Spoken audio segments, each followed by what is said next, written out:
저는 오늘 계시록 4장 2절과 3절의 말씀을 가지고 하늘에 있는 보좌의 광경이란 제목으로 말씀을 나누겠습니다.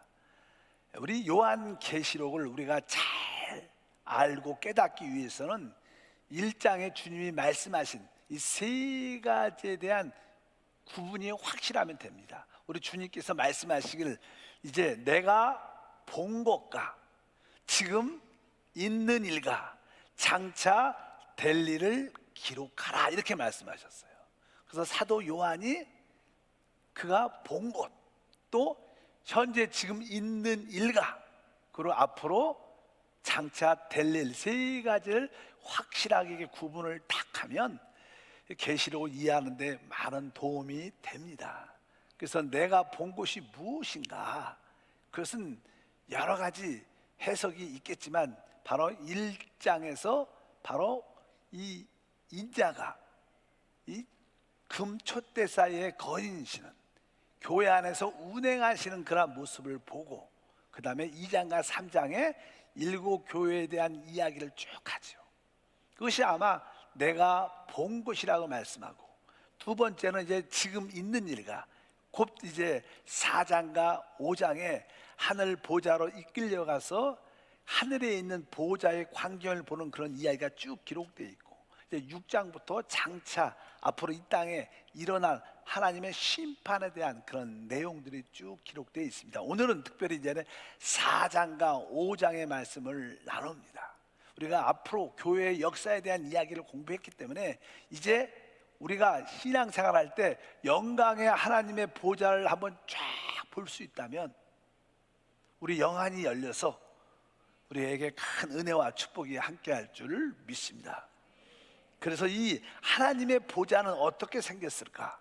여기에 기록이 돼 있죠. 한번 여러분들도 이 그림을, 이 우주의 가장 높은 곳에 이 우주를 이렇게 다스리고 통치하는 하나님의 보좌가 있다는 거예요. 믿으시면 아멘. 그래서 그 보좌의 모습을 난 사도 요한이 보게 되는데, 이제 4장 2절에 이렇게 시작합니다. 내가 곧 성령에 감동되었더니 보라, 하늘의 보좌를 베풀었고 그 보좌 위에 앉으신 이가 있는데, 여기 보니까 내가 곧 성령에 감동되었더니 이렇게 번역을 멋있게 했지만 사실 언어에 보면 내가 영 안에 있었더니, 바로 내가 성령께서 나를 영 안으로 이끌어가서, 영 안에는 뭐예요? 영적인 하나님의 세계를 볼 수 있는 능력입니다. 우리가 여러분들이 나에게 거듭난 영이 있다는 이 사실, 여러분들이 마음속 가장 깊은 곳에 우리 주 예수 그리스도가 계시고 하늘 보좌에서도 계시고, 그래서 서로 이렇게 연결되어 있습니다. 그래서 우리는 종종 우리가 만약에 서울이나 세계의 모든 도시에 어떤 일어나는 광경을 보려면 어떻게 텔레비로 이렇게 TV로 이렇게 보잖아요. 그래 보는 것처럼 바로 이 우주의 모든 하나님의 모든 역사는 우리 영 안의 텔레비로 보여지는 거예요. 그래서 여러분들이 생각이 아니라 영 안에 있는 것이 얼마나 큰 축복인지, 내가 곧 성령에 감동되었더니, 내가 영 안에 있었더니, 성령에 이끌려 영 안에 있을 때 바로 놀라운 것을 보게 되는데, 이제 보라, 하늘에 보좌를 베풀었고 그 보좌 위에 앉으신 이가 있는데, 바로 이분이 뭐예요? 우리 하나님, 우리 주 예수 그리스도십니다. 그분이 하나님 영광의 보좌에 계시는 모습이 쭉 기록되어 있습니다. 보통 서신서에 보면 그 보좌가 바로 하나님의 은혜의 보좌, 국률의 보좌입니다. 우리가 바로 어떠한 허물과 연약함과 부족함이 있을지라도 우리가 예수의 피를 힘입어 담대하게 은혜의 보좌, 국률의 보좌에 나갈 수 있는 길이 있는 거예요. 그런데 여기서 이 보좌는 은혜의 보좌, 계시록에 나오는 보좌는, 은혜의 보좌는 이미 그냥 지나갔죠. 이미 벌써 우리 교회는 이미 주님께 휴거된 상태죠. 그래서 여기는 보면 이거는 심판의 보좌죠. 심판의 보좌. 하나님은 이 교회 시대에 바로 우리에게 은혜의 보좌로 나오라고 말씀합니다. 우리 찬양 가운데 어서 오라 은혜의 보좌로 이렇게 찬양하면 그렇죠. 은혜의 보좌지만 여기서는 뭐예요? 심판의 보좌입니다. 근데 그 보좌의 이제 모습을 보는데 그 보좌에 앉으신 이 하나님의 모습이 나와요. 많은 사람들이 하나님을 보고 싶어 해요. 하나님이 어떨까? 뭐 그분은 사실 거룩하고 영광의 빛이 있죠. 뭐 사실 이런 뭐 개인적인 체험은 좀 다르지만 저도 옛날에 사고가 나갖고 많이 다쳤습니다. 그래서 이제 절벽에서 떨어져서 이제 죽을 수밖에 없는 그런 가운데 있는데, 그래서 고통 가운데 있을 때 이 주님이 이렇게 나타나셔서 내가 너를 고치겠다. 그래서 내가 정신을 차서 이게 봤는데 꿈인지 아니면 이게 영안인지 생신지 잘 모를 때 보니까 아주 이게 이게 제사장 옷을 입고 주님이 나타나셨습니다. 나타나셔서 이게 잘 영광의 얼굴은 정확하게 분명하게 빛이 있으니까 안 보이고 그런 모습으로 내가 너를 고쳐주겠다, 이런 체험을 했던 것이 기억이 납니다. 그러니까 여기에 보면 그 모습하고는, 그것은 요한복음 계시록 1장에 기록되어 있죠. 여기 4장 3절에 보니까 이렇게 기록되어 있어요. 앉으신 이의, 다 같이 읽어보니까 앉으신 이의 모양이 벽옥과 홍보석 같고 또 무지개가 있어 보좌에 들렸는데 그 모양이 녹보석 같더라. 일단은 사도 요한을 볼 때 보좌에 앉으신 이 우리 하나님을 설명할 때 보니까 그의 모양이 외형적인 모습이죠. 외형적인 모습, 외형적인 겉의 외형적인 모습이 벽옥과 홍보석 같다, 이렇게 말씀합니다. 우리 주님을 이렇게 외형적으로 볼 때 그분은 벽옥이라는 것은 그냥 보석 중에 벽옥이라는 보석이 있어요. 뭐 다양하지만 이 옛날 그 당시에 보통 가면 그 이 색깔이 짙은 녹색의 보석 같은 요소입니다. 뭐 이게 벽옥옷을 찾아보면 요즘에 뭐 붉은색 여러 가지 색이 많이 있는데 그 당시 보통 그 이스라엘 그 지형에, 그 중동의 지역에 있는 이 벽옷은 아주 짙은 녹색 이렇게 세계를 갖고 있어요. 이것은 다른 뜻이 아닙니다. 이 모든 이게 녹색의 역사는 우리가 보통 이제는 봄이 되면 이렇게 초록 속에서 짙은 녹색으로 바뀌어가면서 여름이 돼가요. 이것은 봄이 되면 이제 죽었던 모든 것들이 생명이 어떻게 살아날 때 이게 초록색을 띠면서 점점점 짙어지죠. 그래서 이 녹색, 그것은 이게 뭐예요? 그 우리 하나님이 생명의 하나님이다, 이걸 의미하는 거예요. 우리는 당연하게 알죠. 우리 하나님 어떠한 분이요? 생명이신 하나님. 그래서 그분의 이 여기서 말하는 이 벽옥은 바로 짙은 녹색으로서 생명이 충만하신 우리 주님께서 내가 온 곳은 양으로 생명을 얻되 더 풍성히 얻게 하렵니다. 우리 하나님의 모든 것은 살리는 역사입니다. 회복시키는 것이 하나님의 생명인 줄 믿습니다. 두 번째 보니까 홍보석이다. 이것은 좀 붉은색이죠. 그래서 알다시피 붉은색은 뭐니까 예수의 피를 상징하기 때문에 그분은 바로 한편적으로 우리를 어떻게 구속하신 하나님. 사람이 아주 멋지게 하나님의 생명으로 창조됐는데 사람은 타락하고 영원한 멸망 가운데 있기 때문에 모든 이 땅에 있는 피조물들은 구속을 받아야 돼요. 사람만 구속받는 게 아니라 이 모든 피조물들, 우리가 있는 나무, 모든 동물들도 다 신음, 멸망의 사망의 신음 가운데 있기 때문에 주님이 이 천년왕국을 통해서 모든 것을 다시 한번 회복하는 역사가 일어나요. 그래서 여기서 홍보석이라는 것은 바로 우리 하나님이 바로 구속의 하나님인 것을 분명히 보여준 줄 믿습니다. 그래서 여러분들 기도할 때마다 우리 하나님의 생명과 이 구속의 하나님이구나, 이것을 분명히 아시길 바랍니다. 그래서 우리가 성찬을 뗄 때도 먼저 떡을 이렇게 먹죠. 떡은 뭐예요? 우리에게 이것은 너희를 위한 나의 살이다, 그러면서 이것은 너희의 생명을 위한. 그러니까 이 떡은 뭐예요? 성찬할 때도 이 떡은 우리의 생명의 하나님을 상징하고, 또 잔은 우리를 구속하신 하나님을 상징한다고 말씀을 드렸습니다. 그래서 우리 주님은 이렇게 외형적으로 볼 때 우리 하나님은 생명의 하나님이구나, 우리 하나님은 구속의 하나님이구나, 이것이 이렇게 느껴지는 거예요. 딱 보면 압니다. 이게 우리가 이제는 천국을 갔다 오고 하나님을 깊이 만난 사람들은 모든 것을 이렇게 언어를 통해서 하는 게 아니라 하나님과 영적인 한 영으로 교감을 통해서 그냥 딱 알아요. 내가 하나님께 어떤 질문을 해도요, 마음으로 이렇게 질문을 탁 하면 하나님이 답이 마음으로 탁 들어, 그냥 모든 것을 알게 돼. 세상에 많은 지식이 있지만 그런 지식이 아니라 하나님을 알므로 모든 것을 알고 싶어요. 많은 사람들이 내가 또 여러 가지 인생을 살면서 많은 질문들이 많아요. 근데 하나님을 딱 만나면 그것이 그냥 알아져. 그냥 알아지는 거.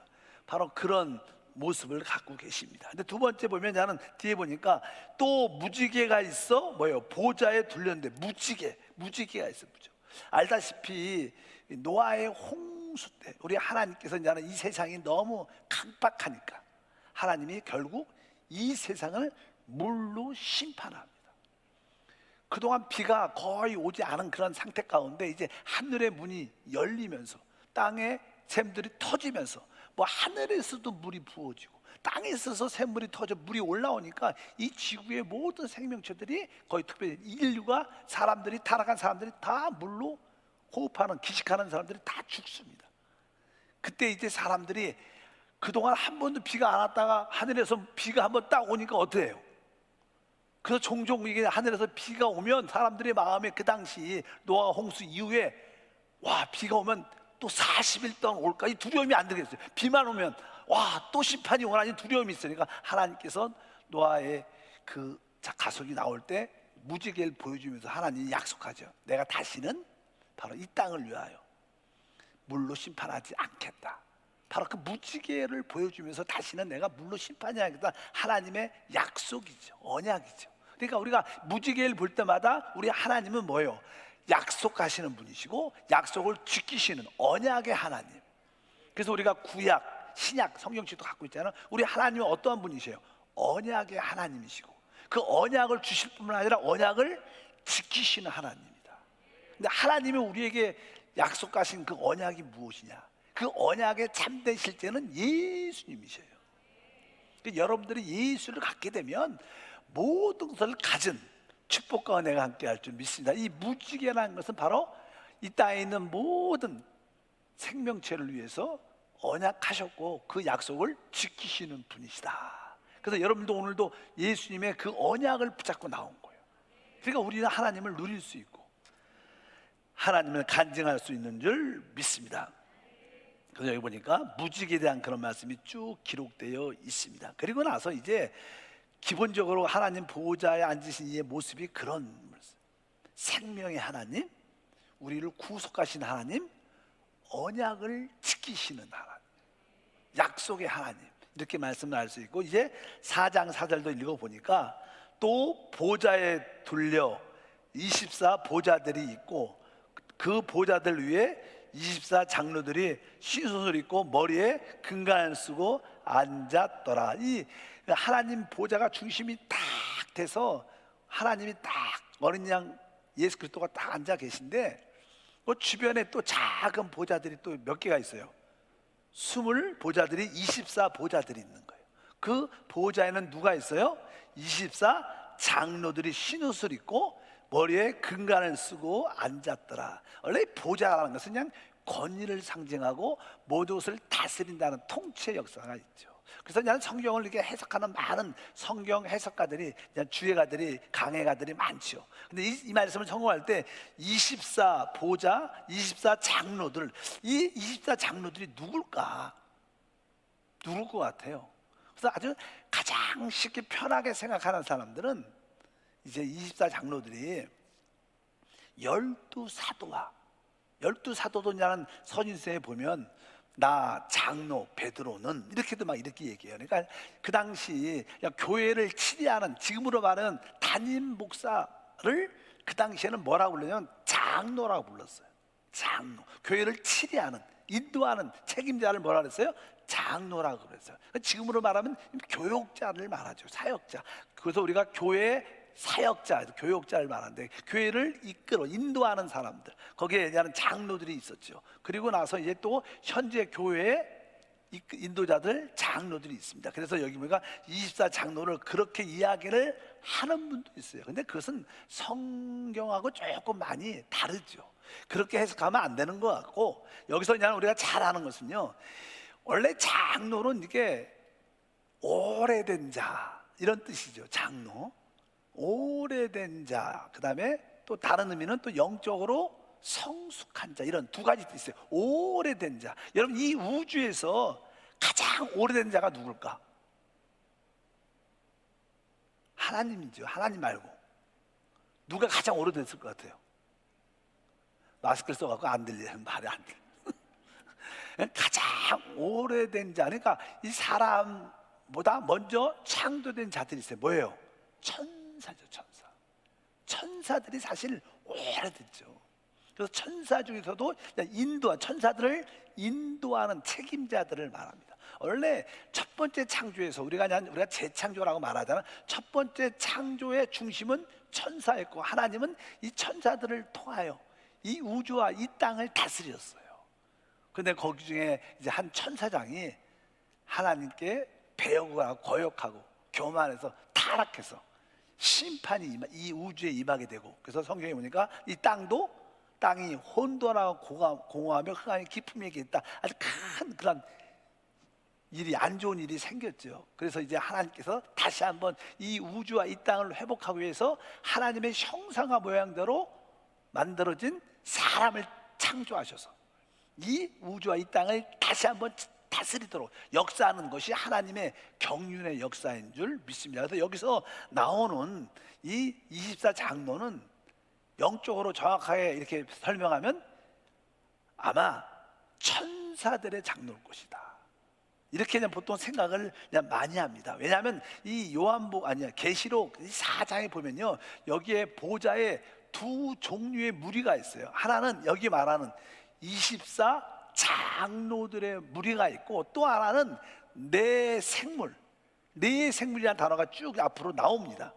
근데 그 네 생물에 대한 설명이 쭉 나오는데, 그러니까 그 보좌 주변에 누가 있어요? 24 장로와 또 네 생물이 있어요. 네 생물. 그러니까 이건 생명, 살아있는 생명. 그러니까 이 천사와 한편적으로 이제 이 땅의 모든 피조물들을 대표하는 네 생물이 나오는데, 여기서 이제 4장 9절에 보면 그 네 생물이 이제 보좌에 앉으신 주님께 영광을 돌리는, 그들의 찬양하는, 고백하는 선포가 있는데, 다 읽어보면 그 생물들이 보좌에 앉으사 세세토록 살아계신 이에게 영광과 존귀와 감사를 돌릴 때, 여기가 이 땅에 여기 네 생물은 뭐예요? 특별히 피조된 대표들은 사람이죠. 피조해서 이 땅에 만들어진 모든 만물의 생명체의 최고가 뭐예요? 사람이죠. 그래서 여기 보니까 나는 여기에 그 생물들이 보좌에 앉으사 세세토록 살아계시는 이에게 뭘 돌려요? 영광과 존귀와 하나님께 뭘? 감사. 영광과 존귀와 감사. 우리가 기도할 때 하나님, 내가 영광과 존귀와 하나님께 감사를 드립니다, 이렇게 표현을 합니다. 그런데 이제 뒤에 보면 어떤 의미가 있냐면 10절과 11절에 이제는 24 장로들은 어떻게 하나님을 영광을 돌리냐면 이렇게 돌립니다. 10절부터 그러니까 24 장로들이 보좌에 앉으신 이 앞에 엎드려 세세토록 살아계신 이에게 경배하고 자기의 간을 보좌 앞에 드리며 이르되, 뭐라 그래요? 우리 주 하나님이여, 영광과 존귀와 권능을 받으시는 것이 합당하오니, 이렇게 말합니다.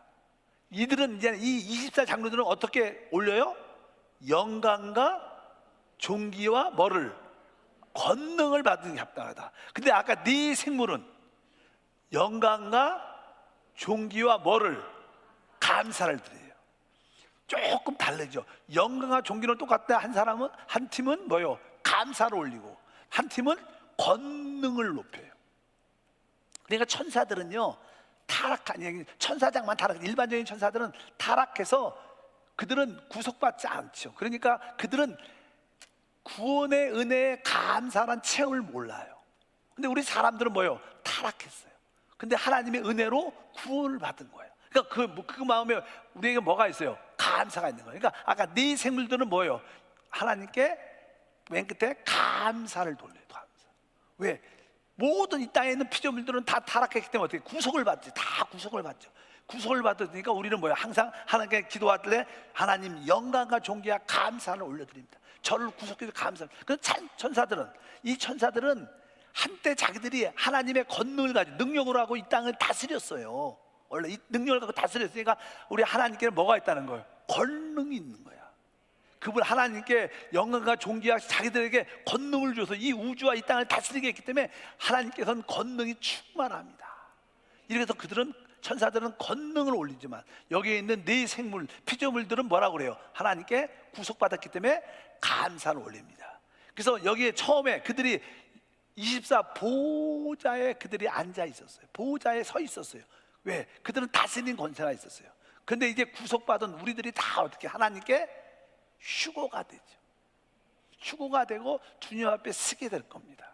근데 여기 자세히 한번 10절 읽어보면 이렇게 써 있어요. 10절 다시 한번 읽어보니까 24장로들이 보좌에 앉으신 이 앞에 엎드려 세세토록 살아계시는 이에게 경배하고 뭐라 그래요? 자기의 간을 보좌 앞에 드리며, 그들이 이제 한때는 영광의 권능의 멸류관을 쓰고 이 우주와 이 땅을 뭐 했어요? 통치하는 왕권을 가지고 있었어요. 하나님이 천사를 통해서 우주를 다스렸기 때문에 그들에게 왕권을 줬죠. 그런데 이제 구속받은 사람들이 어떻게 은혜로 다 올라온 거예요. 우리가 올라갔죠. 그럼 이제는 우리가 뭐요? 왕이 되고 우리가 제사장이니까 그동안 천사들이 이 땅을 통치하는 그런 멸류관을 하고 있는데 그 멸류관을 벗어갖고 이제 누구한테 주는 거예요? 하나님께 이들이 다시 바치지만 하나님은 이것을 누구한테? 우리한테 주는 거예요. 혼인잔치, 우리가 말하죠. 혼인잔치라는 것은 바로 주님 앞에 우리가 영광의 멸류관을 받는 거죠. 한때는 이 24장로들이 썼던 그 멸류관을, 그리고 우리가 그것을 쓰고 왕관을 쓰고 뭐요? 왕으로서 이 땅을 통치하는 거예요. 그게 결혼잔치예요. 믿으시면 아멘. 그래서 이제 그 전까지는 누가? 천사들이 왕권을 가지고 하나님을 대신해서 다스렸는데 이제 구속받은 그리스도 신부들이 다 올라오니까 자기의 사명이 다한 거예요. 자기의 왕관을 벗어서 이제 하나님께 드리고, 하나님은 그 주님은 그것을 받아가고 여러분에게 촥촥 여러분이 다 쓰게 될 줄 믿습니다. 그래서 그 영원토록 우리가 뭐예요? 이 우주와 이 땅을 다스리는, 그래서 우리는 왕 같은 제사장인 거예요. 그래서 이제 천사들이 한때는 그것을 가졌고 있지만 이제 구속받은 그리스도 신부된 이기는 자들이 바로 왕 같은 제사의 직분을 받고 하나님을 이 땅에서 주님과 함께 통치하는 놀라운 축복과 함께 할 줄 믿습니다. 그래서 여기서 24장로는 그래서 누구를 의미하냐? 아마 가장 이 우주에 오르된 바로 천사들일 것이다. 또 그들의 사명이 다 다하니까 그 멸류관을 벗어서 우리 그리스도된 신부된 우리에게 주님이 쓰여줄 것이다. 이런 의미로서 우리가 이해하면 가장 합당하라고 믿습니다. 그래서 5장 11절도 그런 뜻이에요. 그런 뜻이 쭉 기록되어 있어요. 보니까 11절부터 읽어보니까 내가 또 보고 들음에 보좌와 또 생물들과, 이제 생물이죠, 우리 피조물과 또 장로들을 둘러선 많은 천사들의 음성이 있으니 그 수가 만만여 천천이라. 큰 음성으로 이르되 죽음을 당하신 어린 양은 능력과 부와 지혜와 신과 존귀와 영광과 찬송을 받으시기에 합당하도다. 그러니까 사실 어린 양 그리스도, 어린 양이 우리를 구속하신 그 하나님이 우리의 하나님이신 줄 믿습니다. 또 13절 내가 또 들으니 하늘 위에와 땅 위에서 땅 아래 바다와 바다 위에 또 그 가운데 모든 피조물이 이르되 보좌에 앉으신 이와 어린 양에게 찬송과 존귀와 영광과 권능을 세세토록 돌릴지어다 하니, 이런 말씀을 통해서 이 우주에는 이제 마지막 때는 이 천사들과 또 이제 이 땅의 모든 피조물을 대표하는 사람들이 하나님께 영원히 영광을 돌릴 것이다. 이것이 우주의 하늘 보좌에서 지금 펼쳐지는 놀라운 멋진 광경들이, 그리고 우리는 이 우주와 이 땅을 다스리면서 놀라운 은혜와 축복을 마음껏 누리는 축복이 함께할 줄 믿습니다. 그래서 우리가 이 땅에서 혼의 즐거움을 벗어버리고 교회와 주님을 위해서 하나님의 영광과 사람을 얻기 위해서 우리가 혼의 즐거움을 포기한다면 주님께서 우리에게 뭐요? 한때는 천사들이 쓰고 있었던 그 근간, 멸류관의 그 다스린 축복을 우리한테 쓰여진다. 이것이 사실 이 땅에서 최고의 축복일 거라고 믿습니다. 더 이상 좋은 건 없습니다. 여러분들이 최고의 축복을 많이 누리기를 바랍니다. 그리고 나서 보통 천사들이 하는 일은 사실 다른 게 아니라 바로 우리 구속받은 하나님의 아들된 우리를 어떻게, 우리의 기도를 이렇게 갖고 가서 응답해주고 응답을 가지고 우리 기도를 하나님께 올려드리는 천사의 기능은 다르게 합니다. 모든 사람들한테 다 천사가 있어요. 옆에 있는 천사한테 내 천사여 나를 잘 도우라. 그냥 인사 한번 해보세요. 나보고 말고, 내가 여러분 천사 아니고 여러분 옆에 있는 천사들, 내 천사요, 나의 기도를 잘 도우라. 이 천사의 대부분 중요한 일 중에 하나는 우리가 기도할 때 우리의 기도를 주님께 올려가고 또 그 응답을 우리께 가져오고, 뭐 야곱이 꿈을 꿨는데 오르락 내리락, 이제 사실 천사들이 하늘에만 있으면 내리락 오르락 하고 올라가야 될 거 아니에요. 근데 성경에 보면 어떻게 해요? 오르락 내리락. 그러니까 천사가 우리 옆에서 우리의 기도 갖고 올라갔다 또 갖고 내려왔다. 내리락 오르락이 아니면 뭐예요? 오르락 내리락. 바로 우리의 기도를 갖고 올라가고 우리의 기도 응답을 가지고 오고. 근데 종종 공중에 악한 천사들이 역사할 때 우리가 기도를 많이 하면 천사들이 우리에게 많은 동원돼서 그 어둠의 영들이 떠나갈 때 기도가 속히 응답되는 역사가 함께할 줄 믿습니다. 왜 기도가 응답이 안 되느냐? 악한 공중에서 잡은 악한 영들이 잠깐만 기도 응답을 방해해서요. 그래서 우리가 나사렛 예수 이름으로 공중에서 잡은 어둠의 권세는 묶임을 받을 쩌다. 자꾸만 이런 기도를 강력하게 해야 돼. 마귀를 대적하고 귀신을 쫓아내는 그런 기도를 하라고 오늘 묵상에도 있는 줄 믿습니다. 그런 이야기, 천사들이 하는 일은 주로 그런 이야기들이다. 근데 여기 보면은 아까 말씀드린 24장로가 있고 네 생물에 대한 말씀이 기록되어 있어요. 네 생물이 모든 피조물을 대표하는 자들입니다. 6절부터 4장 읽어보니까 보좌 앞에 수정과 같은 유리 바다가 있고 보좌 가운데와 보좌 주위에 네 생물이 있는데 앞뒤에 눈들이 가득하더라. 그 첫째 생물은 사자 같고 또 둘째 생물은 송아지 같고 그 셋째 생물은 얼굴이 사람 같고 그 넷째 생물은 날아가는 독수리 같은데 네 생물은 각각 6날개를 가졌고 그 안에 주위에 눈들이 가득하더라. 그들이 밤낮 쉬지 않고 이르기를 거룩하다 거룩하다 거룩하다 주 하나님 곧 전능하신 이 전에도 계셨고 이제도 계시고 장차 오실이라 하시고. 여기에 네 생물의 내면의 모습에 대한 설명을 쭉 하는데 사실 이것은 뭐 나중에 공부할 겁니다. 이것은 모든 피조물을 대표하는, 모든 피조물 생명을 대표하는 자들을 의미한다. 그래서 여기서는 보통 이제는 이 성경을 자세히 보면 하나님의 영광을 나타내는 천사가 두 종류가 있어요. 하나는 이제 스랍이 있고 하나는 그룹 천사가 있습니다. 그룹 천사. 여기도 여러분도 많이 들어봤어요. 그래서 나는 보통 우리가 에스겔 같은 경우에는 그룹 천사 같은 걸 보죠. 그룹 천사. 근데 그룹 천사는 다른 것이 아니라 하나님의 영광을 나타내요. 그룹 천사, 하나님의 영광을. 그러나 이사야가 봤던 천사는 이제 스랍이라 그래요. 스랍 천사인데 스랍은 하나님의 거룩함을 나타내요. 그러니까 우리 하나님의 영광의 하나님을 표현할 때 그 하나님 주변에 어떤 하나님의 거룩과 영광을 나타내는 천사들이 있어요. 그래서 보통 우리가 아까 영광을 나타내는 그 천사를 그룹 천사, 또 하나님의 거룩함을 나타내는 천사를 뭐라 그래요? 스랍이라고 이렇게 말하죠. 그런 천사들이 하나님의 영광을 나타내고 하나님의 거룩함을 선포하는, 그렇게 말씀합니다. 그래서 우리 주변에도 이렇게 신앙생활에서 하나님의 영광과 하나님의 거룩함을 나타내는 이런 생활을 많이 하면 우리 주변에 뭐요? 많은 천사들이 직원돼서 우리에게 능력이 나타나는 역사가 함께할 줄 믿습니다. 여러분들이 하나님의 영광을 위해서 살고 하나님의 거룩함을 나타내려면, 그것을 나타내려면 그런 천사들이 많아져야 되니까, 그러니까 쓰임받는 거죠. 하나님께 여러분들에게 많은 천사가 있기를 축복합니다. 그래서 보통 이런 얘기를 하죠. 내가 능력을 달라. 이 뜻은 무슨 뜻이냐? 하나님 나에게 날 돕는 천사를 많이 보내줘, 이런 뜻이에요. 그러니까 내 주변에 천사들이 많으면 그분은 능력으로 이렇게 나타난 모습이 보여지는 거예요. 그래서 하나님 나에게 돕는 천사를 보내주시옵소서. 이거 우리가 영적인 세계죠. 그건 눈에는 안 보이지만, 그러나 여러분들이 영의 세계, 영 안에 있는 생활을 알기 때문에 이런 기도를 실제로 많이 해야 돼요.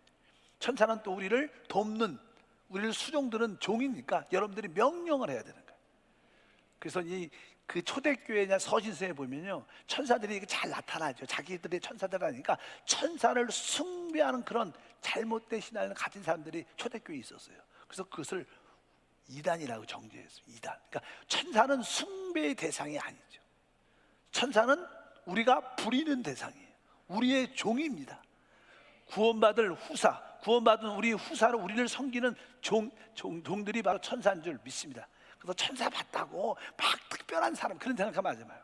당연하게 천사가 여러분 안에 있는 것을 여러분들이 확실히 아시길 바랍니다.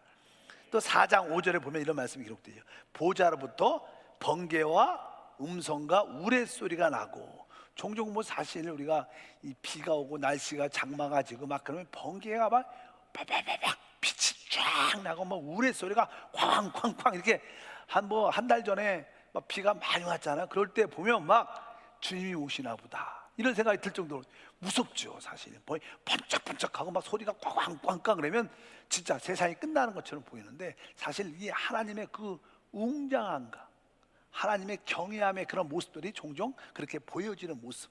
그래서 이런 내용을 많이 아는 사람들은 진짜 그렇게 번개치고 우레소리가 크게 나면 와, 주님이 오실래나 보다 그렇게 얘기를 많이 합니다. 왜? 그런 마음이 다 들지. 여기 보니까 거기서 어떤 소리가, 보좌로부터 번개와 음성과 우레소리가 나고 보좌 앞에 켠 등불 7이 있으니 이는 하나님의 7 영이다, 이렇게 말합니다.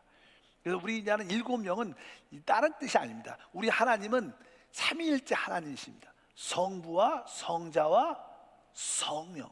그러니까 이 모든 성부 하나님은 모든 것의 근원 원천이 되신 하나님, 그리고 우리 성자 하나님은 하나님의 모든 계획과 목적을 다 이루신 분이고, 성령 하나님은 그것을 우리에게 전달하는 매체하는, 사실 이것은 하나야, 하나.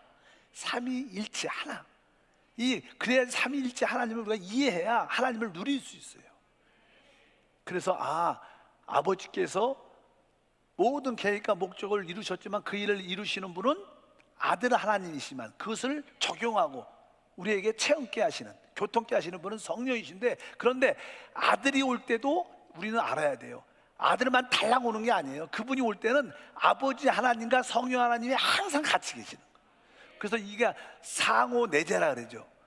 아버지 안에 아들이 있고 아들 안에 누가 있어요? 아버지 하나님 계신 거예요. 서로 상호 내재, 이것이 삼일체의 신비인데 그분이 항상 그런 하나님이라는 것을 우리가 분명히 알아야 될 줄 믿습니다. 그래서 여기 7 영이라는 것은 뭐 성령이 7개다 이런 뜻이 아니라, 이 마지막 시대는 영적으로 타락한 시대니까 하나님이 뭐예요? 그 성령을 강화시켜서 강력한 능력으로 더 역사한다는 뜻이에요. 7배 강화된 성령의 능력으로 역사한다. 뭐 성령이 7 이런 뜻이 아니라 7배로 7자라는 것도 이 땅에서 가장 좋은 숫자, 강한 완전한 숫자니까 7배로 강화된 성령의 역사를 의미합니다. 그래서 하나님 7배로 강화된 성령의 능력이 나에게 체험되게 도와주시옵소서. 성령의 능력을 강화시켜 주시옵소서. 그럴 때 7 영이 우리 가운데 함께해서 모든 것을 심판하는 역사가 함께할 줄 믿습니다. 6절을 다시 한번 보면요, 6절에 보면 보좌 앞에 수정과 같은 유리 바다가 있다. 여기 보면 유리 바다가 있다는, 유리바다. 유리바다는 이제는 계시록도 나와요. 계시록이 어떻게 표현되냐면 계시록 15장 2절에 보니까 또 내가 보니 불이 섞인 유리바다 같은 것이 있고 짐승과 그 우상과 그의 이름의 수를 이기고 도산한 자들이 유리바다가에 서서 하나님의 검은고를 가지고, 이렇게 써 있습니다. 여기에 불이 섞인 유리바다 같은 것이 있다니까 나는 불못이죠. 불못, 지옥불, 불과 유황이 타는 불못이, 여러분 이게 종종 이렇게 용광로 같은데, 포항 제철 같은데 아주 새 같은 걸 뜨거운 용광로에 최고의 이렇게 온도를 가열하면요, 쇠들도 이렇게 물처럼 녹아갖고 이렇게 물처럼 이렇게 아주 반질반질하게 끊는 걸 넘어갖고 이렇게 유리바다 같이, 그건 어떻게 보면 나는 불못이지, 불못. 그래서 나는 성령께서 7배로 강화된 역사를 통해서 이 세상을 심판하십니다.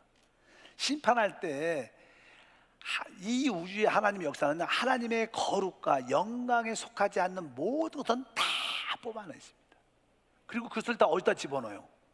이 불못들에다 다 던져버리죠. 그러니까 결국 그 모든 것이 끝나고 유리처럼 아주 잔잔해지고 사라진다. 없어지지 않겠지만 그 안에 들어가서 모든 것이 끝난다는 거예요. 하나님의 역사는 지금 어떤 일을 하고 계세요? 하나님은요, 이 땅에서 지금 그 요한계시록에서 마지막에는 하나님의 거룩과 하나님의 영광과 하나님의 속하지 않은 것은 다 뽑아냅니다. 그것을 다 어디에 집어넣어요? 여기 불못에 던져질 거예요. 그래서 그것이 다 유리바다처럼 모든 것이 그냥 잔잔해지죠. 지금은 세상이 시끄럽고 문제도 많고 코로나 때문에 정치적인 경제적인 아우성 소리가 세게 넘치지만 나중에 주님은 다시 오셔서 다 뽑아내는 거예요.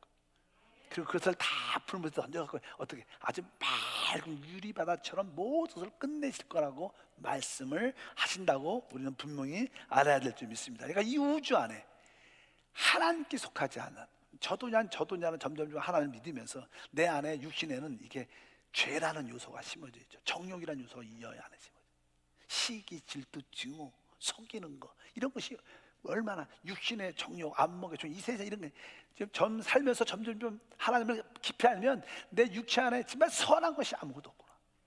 내 안에 이 세에 속한 거, 하나님께 속하지 않은 사단에게 속한 거 얼렁한 그래서 하나님이 다 뽑아낼 거예요. 여기서 다 못 뽑아내면 참 천년왕국 때 안 뽑힌 사람들은 그때 가서 다 뽑아져. 결국 다 뽑아질 겁니다. 그리고 다 그냥 거기에 속한 것은 여기 불못에 던져서 유리바다처럼 모든 것이 태워지고 찬찬해져. 더 이상 우리 안에 그 정욕적인 요소가 역사하지 못할 것이다. 그래서 성경에 보면 육신의 일을 도모하지 말라 이렇게 성경에 나 육신의 일을 도모하지 말라. 이 뜻은 무슨 뜻이냐면 육신의 정욕에게 먹이를 주지 말라. 육신에게 먹이를 주지 마라. 우리가 육신에게 조그만 먹이를 주면요 그 육신이 또 살아 역사. 그 정욕이 또 역사해. 여러분들이 좀 안 좋은 누구를 비판하고 속삭하면 그 먹이를 주는 거야. 육신의 정욕 세상의 백화점 가서 나 저거 좀 가져왔으면 좋겠어 이런 생각하면 그냥 또 육신한테 또 먹이를 주는 거야. 그러다 보니까 우리 남편은 돈도 못 벌고 왜 그런지 모르겠어. 그러면서 나는 원망과 불평이 생겨. 다 육신에게 먹이를 주는 육신의 일을 도모한 육신에게 먹이를 위해 결국 그런 것들은 다 하나님 뽑아내는 거예요. 그리고 불못에 던져질 것이고 그것이 유리바다가 좀 더 여러분들이 살아보십시오. 저보다 많이 산 분도 계시지만 살아보면요 진짜 이 세상의 모든 것이 다 뭐예요? 진짜 헛된 거 헛되고 헛됩니다.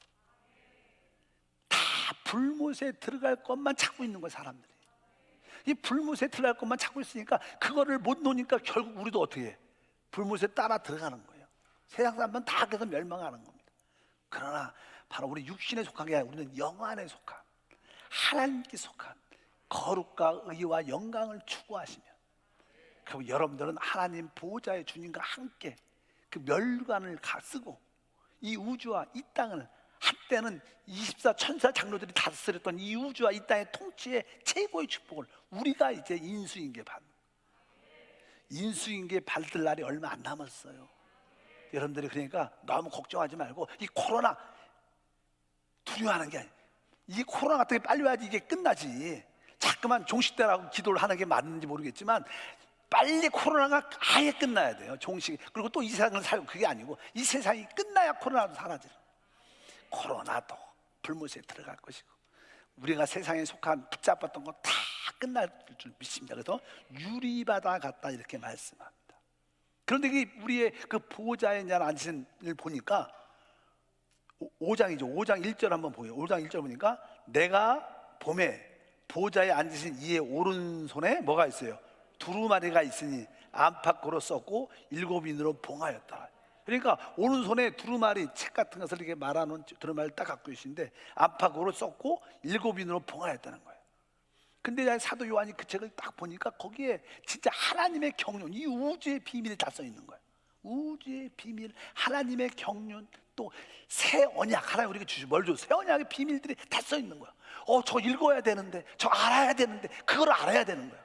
근데 어떤 누구도 그 인을 뛸 사람이 없는 거야. 그러니까 사도 요한이 너무나 슬픈 거야. 야, 저게 열려서 저걸 알고 깨달아야 되는데 뭐요? 우주의 비밀에 대해서, 하나님의 경륜에 대해서, 또 새 언약의 비밀을 알아야 되는데 알고 싶은데 이것을 뗄 사람이 없어하고 사도 요한이 웁니다. 너무나 슬퍼갖고.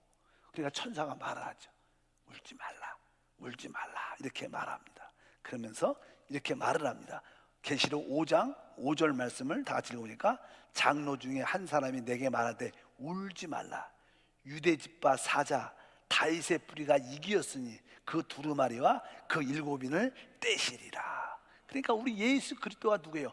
유다 지파 사자라는 거예요. 그분은 사자로서, 예수 그리스도는 유다 지파 사자로서 마귀를 끝내시는 분이에요. 그래야지 그것이 열려지는 거예요. 마귀를 끝냈을 뿐만 아니라 5장 6절 보니까 내가 또 보니 보좌와 내 생물들과 장로 사이에 한 어린 양이 서 있다. 일찍 죽이는 거 당한 것 같다. 일곱이니까 어린 양이에요. 그러니까 우리 예수 그리스도는 누구예요? 사자일 뿐만 아니라 어린 양이다. 이 땅에 딱 두 가지 문제가 있죠. 하나는 뭐예요? 죄라는 문제, 하나는 마귀의 문제. 근본적인 거예요. 죄의 문제 해결하기 위해서는 어린 양이 필요한 거예요. 마귀를 필요하기 위해서는 유대지파 사자 예수 그리스도가 필요한 거예요. 그래서 그 우리 예수 그리스도가 참된 제사장으로서 우리의 죄의 문제를 끝냈고, 또 한편으로 뭐예요? 마귀의 문제를 끝내신 거예요.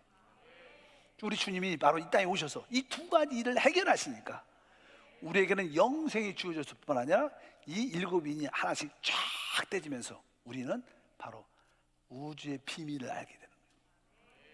또 하나님의 경륜과 새 언약의 비밀을 알게 되는 축복이 함께할 줄 믿습니다. 그래서 여러분들이 예수를 제대로 알면 하나님의 비밀을 알게 돼요. 바로 뭐예요? 새 언약의 비밀도 알게 되고 우주의 비밀도 알게 돼서 더 이상 우리 안에 공허함이 없어요. 난 인생을 알죠. 어디서 와서 어디로 가는지 다 압니다 이제. 그래서 우리에겐 참된 행복과 축복과 자유함이 함께할 줄 믿습니다. 이렇게 4장 5절에 주님께서 우리 가운데 말씀하는 줄 믿습니다. 기도하겠습니다. 하나님 아버지 감사합니다. 다시 한번 하늘 보좌의 광경을 우리에게 영적 눈을 열어주셔서 보게 하소서. 하늘에 하나님의 보좌가 펼쳐져 그 위에 24 장로들과 네 생물들이 하나님께 영광 돌리는 모습, 그리스도께서 이 우주의 비밀과 하나님의 경륜과 새 언약의 비밀들을 이제 그 인을 하나씩 떼면서 우리에게 놀라운 것을 계시하심을 믿습니다. 주여, 우리가 눈을 들어 하늘의 보좌를 보게 하소서. 하늘 보좌에 앉으신 하나님과 어린 양을 보게 하옵소서. 이 우주와 이 땅에 통치하는 놀라운 역사를 알게 도와 주시옵소서. 주 예수 이름으로 기도함나이다. 아멘.